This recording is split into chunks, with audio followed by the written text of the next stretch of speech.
আজকের রেসিপি দারুণ স্বাদের একটা ক্ষীরের সন্দেশ।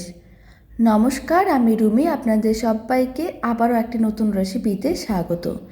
আর এই ক্ষীরের সন্দেশটা বানানোর জন্য খুব বেশি কিন্তু উপকরণের প্রয়োজন পড়বে না, খেতে কিন্তু খুবই ভালো হয়। তো চলুন দারুণ স্বাদের ক্ষীরের সন্দেশটা বানানো শুরু করা যাক। আর এই ক্ষীরের সন্দেশগুলো বাড়িতে বানালে কমেন্ট বক্সে জানাতে একেবারেই ভুলবেন না খেয়ে আপনাদের কেমন লাগলো। সন্দেশগুলো বানানোর জন্য প্রথমে আমি 1 লিটার দুধ কড়াইয়ের মধ্যে নিয়ে নিয়েছি। ফ্লেমটা কিন্তু মিডিয়াম টু হাইতে আছে। এখন দুধটাকে খুব ভালো করে একবার গরম করে ফুটিয়ে নিতে হবে। দুধটা খুব ভালো করে গরম করে ফুটিয়ে নিয়েছি। এখন একটা বাটির মধ্যে 2 চামচ ভিনিগার ও 2 চামচ জল মিশিয়ে একটা মিশ্রণ রেডি করে রেখেছিলাম। সেই মিশ্রণটা অল্প অল্প করে দুধের মধ্যে দিয়ে দিতে হবে। আর ফ্লেমটা কিন্তু এই সময় অফ করে রাখতে হবে, নাহলে কিন্তু ছানাগুলো শক্ত হয়ে যেতে পারে। এখন এইভাবে নাড়াচাড়া করে দুধটাকে ভালো করে কাটিয়ে ছানা পরিণত করে নিতে হবে। আমি এখানে ভিনিগার দিয়ে ছানাটা কাটালাম। আপনারা চাইলে টক দই বা লেবুর রস দিয়েও ছানাটা কাটিয়ে নিতে পারেন। এইভাবে 2 মিনিটের মতন নাড়াচাড়া করেছিলাম। আপনারা দেখুন দুধটা কিন্তু খুব ভালোভাবে কেটে ছানায় পরিণত হয়ে গেছে। এখন এই ছানাগুলোকে একটা ছাঁকনির সাহায্যে আলাদা করে নিতে হবে। তার জন্য এইভাবে একটা বড় ছাঁকনি নিয়েছি আর একটা মিক্সিং বোলের উপর রেখে দিয়েছিলাম। ছানাগুলোকে এইভাবে আলাদা করে নিলাম। এবার ছানাগুলোকে কিন্তু খুব ভালো করে জল দিয়ে ধুয়ে নিতে হবে। এইভাবে জল দিয়ে প্রায় 3-4 বার খুব ভালো করে ধুয়ে নিয়েছি, যাতে ছানার মধ্যে ভিনিগারের টক ভাব না থাকে। খুব ভালো করে কিন্তু ধুয়ে নিতে হবে। ছানাগুলোকে খুব ভালো করে ধুয়ে নিয়েছিলাম। এখন একটা হাতা দিয়ে এইভাবে একটু প্রেস করে দিয়েছি, যাতে এক্সট্রা যা জল আছে সেইগুলো নিচে পড়ে যায়। এইভাবে 3-4 মিনিটের মতন খুব ভালো করে প্রেস করে নিয়েছিলাম। ছানাগুলোর মধ্যে এক্সট্রা যা জল ছিল নিচে পড়ে গেছে। এখন ছানাগুলোকে একটা বড় ট্রের মধ্যে নিয়ে নিয়েছি আর তার মধ্যে দিয়ে দিলাম মেজারিং কাপের 1/3 কাপ চিনি আর 1/3 কাপ গুঁড়ো দুধ। যতটা চিনি দিয়েছি ঠিক ততটাই কিন্তু গুঁড়ো দুধ দিয়ে দিলাম। আর খুব ভালো করে সমস্ত কিছু মিশিয়ে নিতে হবে। এইভাবে একবার ক্ষীরের সন্দেশের রেসিপিটা বাড়িতে বানিয়ে দেখতে পারেন। খেতে কিন্তু খুবই ভালো হয় আর বানানোও কিন্তু একেবারেই সহজ। আপনারা যে কেউ খুব সহজেই বানিয়ে নিতে পারবেন। রেসিপিটা বাড়িতে বানালে কমেন্ট বক্সে জানাতে একেবারেই ভুলবেন না খেয়ে আপনাদের কেমন লাগলো। খুব ভালো করে কিন্তু মেশানো হয়ে গেছে। এখন মিশ্রণটাকে এক সাইডে রেখে দিচ্ছি। আর এদিকে একটা কড়াইকে গ্যাসের ওভেনের উপর বসিয়ে দিয়েছিলাম। কড়াইটা কিন্তু হালকা গরম হয়ে গেছে। ফ্লেমটা এখন লোতে রেখে ছানা, গুঁড়ো দুধ ও চিনি দিয়ে যে মিশ্রণটা রেডি করে রেখেছিলাম সেটা এখন কড়াইয়ের মধ্যে দিয়ে দিলাম। আর এইভাবে লো ফ্লেমে প্রায় 2-3 মিনিটের মতন রেখে দিতে হবে, যাতে চিনিগুলো মেল্ট হয়ে যায়।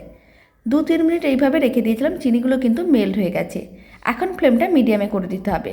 আর এইভাবে নাড়াচাড়া করে মিশ্রণটাকে কিন্তু ঘন করে নিতে হবে। মিশ্রণটাকে একটু ঘন করে নিলে সন্দেশগুলো খেতে কিন্তু বেশ ভালো লাগে। এইভাবে মিডিয়াম ফ্লেমে কিছুক্ষণ নাড়াচাড়া করে নিচ্ছি, তবে খুব বেশিও টাইমের প্রয়োজন পড়ে না। আপনারা দেখুন এইভাবে 4-5 মিনিটের মতন নাড়াচাড়া করেছিলাম। মিশ্রণটা কিন্তু বেশ ঘন হয়ে গেছে। এর থেকে আবার বেশি ঘন করা যাবে না, তাহলে সন্দেশটা কিন্তু শক্ত হয়ে যেতে পারে। ঠিক মিশ্রণটা এরকমই হলেই চলবে। এখন কিন্তু ফ্লেমটা অফ করে দিচ্ছি। আর এদিকে সন্দেশটা বানানোর জন্য যে বক্সটি আমি নিয়েছি পুরোটাই কিন্তু বাটার পেপার দিয়ে খুব ভালো করে এইভাবে কভার করে নিয়েছি। আর কড়াইতে যে মিষ্টির মিশ্রণটা রেডি করে রেখেছিলাম সেই মিশ্রণটা কিন্তু এইভাবে বক্সটির মধ্যে দিয়ে দিতে হবে। তারপরে খুব ভালো করে ছড়িয়ে দিচ্ছি। এইভাবে খুব ভালো করে কিন্তু চারিদিকে ছড়িয়ে দিতে হবে, যাতে পুরোটাই সমানভাবে ছড়িয়ে যায়। খুব ভালো করে ছড়ানো হয়ে গেছে। এখন এইভাবে রেখে দিচ্ছি। আর বাকি যে সন্দেশের মিশ্রণটা সেটা কিন্তু রেডি করে নিতে হবে। তার জন্য একটা বড় মিক্সিং বোলের মধ্যে বেশ কিছুটা পরিমাণ আমি এখানে দুধ নিয়েছি। 1/2 লিটারের মতন লিকুইড দুধ নিয়েছি। তার মধ্যে দিয়ে দিলাম 1/3 কাপ গুঁড়ো দুধ। আর যতটা গুঁড়ো দুধ নিয়েছি ঠিক ততটাই কিন্তু চিনি দিয়ে দিচ্ছি, মানে 1/3 কাপ চিনি। এখন চিনি, গুঁড়ো দুধ ও লিকুইড দুধ খুব ভালো করে একসঙ্গে মিশিয়ে নিতে হবে, কোনো রকম যাতে দলা না থাকে। আর এই দারুণ স্বাদের ক্ষীরের সন্দেশের রেসিপিটা ভালো লেগে থাকলে চ্যানেলটি সাবস্ক্রাইব করে নেওয়ার অনুরোধ রইল। সমস্ত কিছু কিন্তু খুব ভালো করে মেশানো হয়ে গেছে। এখন এই মিশ্রণটাকে একটা কড়াইয়ের মধ্যে নিয়ে নিতে হবে। দুধের যে মিশ্রণটা সেটা কিন্তু এখন একটা কড়াইয়ের মধ্যে নিয়ে নিয়েছি। এখন কিন্তু ফ্লেমটা মিডিয়ামে করে দিয়েছি। আর এইভাবে নাড়াচাড়া করে মিশ্রণটাকে কিন্তু ঘন করে নিতে হবে। আর চিনিটা যদি প্রথম থেকে দেওয়া থাকে তাহলে দুধটা ঘন হওয়ার সময় কালারটাও কিন্তু চেঞ্জ হয়ে যাবে, মানে ক্ষীরের কালারটা কিন্তু বেশ লালচে হয়ে যাবে। প্রথমে দুধটাকে এইভাবে খুব ভালো করে একবার ফুটিয়ে নিয়েছি। এখন এইভাবে নাড়াচাড়া করে মিশ্রণটাকে বেশ ঘন করে নিচ্ছি। আর গুঁড়ো দুধ দেওয়ার কারণে দুধটা কিন্তু অনেক তাড়াতাড়ি ঘন হয়ে যাবে আর কালারটাও কিন্তু খুবই ভালো আসবে। এখন আমি আপনাদের 7 মিনিট পরে দেখাচ্ছি। আপনারা দেখুন দুধটা কিন্তু বেশ ঘন হয়ে গেছে আর কালারটাও কিন্তু চেঞ্জ হয়ে গেছে। এইভাবে যদি চিনিটা প্রথম থেকে দিয়ে দুধটাকে ঘন করা হয় তাহলে কালারটা কিন্তু খুবই সুন্দর আসবে। আর না হলে এই সময় আপনারা অল্প পরিমাণ ক্যারামেল করেও কালার করে নিতে পারেন যদি কালার না আসে। একইভাবে মিডিয়াম ফ্লেমে এইভাবে নাড়াচাড়া করে নেবো যাতে মিশ্রণটা আর একটু ঘন হয়ে যায়। দারুণ স্বাদের ক্ষীরের এই সন্দেশটা বানানো কিন্তু একেবারেই সহজ, আর বানানোর জন্য খুব বেশি উপকরণেরও প্রয়োজন পড়ে না। 2-3টে উপকরণ দিয়ে দোকানের মতন ক্ষীরের সন্দেশ বাড়িতেই আপনারা কিন্তু খুব সহজে বানিয়ে নিতে পারবেন, খুব বেশি ঝামেলা ছাড়াই। মিশ্রণটা কিন্তু অনেকটাই ঘন হয়ে গেছে, এর থেকে আর বেশি ঘন করার দরকার নেই। এখন কিন্তু ফ্লেমটা অফ করে দিচ্ছি। এবার এই ক্ষীরের মিশ্রণটাকে আর যে আগে থেকে যে মিশ্রণটা মানে মিষ্টির মিশ্রণটা বক্সের মধ্যে ছড়িয়ে রেখেছিলাম তার উপরে এইভাবে দিয়ে দিচ্ছি। গরম অবস্থাতেই কিন্তু দিয়ে দিতে হবে, কারণ ঠান্ডা হওয়ার পরে মিশ্রণটা কিন্তু জমে যেতে পারে। তাই গরম অবস্থাতে মিশ্রণটা এইভাবে খুব ভালো করে চারিদিকে ছড়িয়ে দিতে হবে। মিশ্রণটা খুব ভালো করে ছড়িয়ে দিয়েছি। এখন এই বক্সটিকে খুব ভালো করে কভার করে 3 ঘন্টার মতন ফ্রিজে রেখে দিচ্ছি যাতে ঠান্ডা হয়ে যায়। ঠান্ডা করে নিয়ে আমি আপনাদের দেখাচ্ছি। বক্সটিকে এইভাবে অ্যালুমিনিয়াম ফয়েল ভালো করে কভার করে 3 ঘন্টার মতন ফ্রিজে রেখেছিলাম। মিষ্টিগুলো কিন্তু একেবারেই রেডি হয়ে গেছে।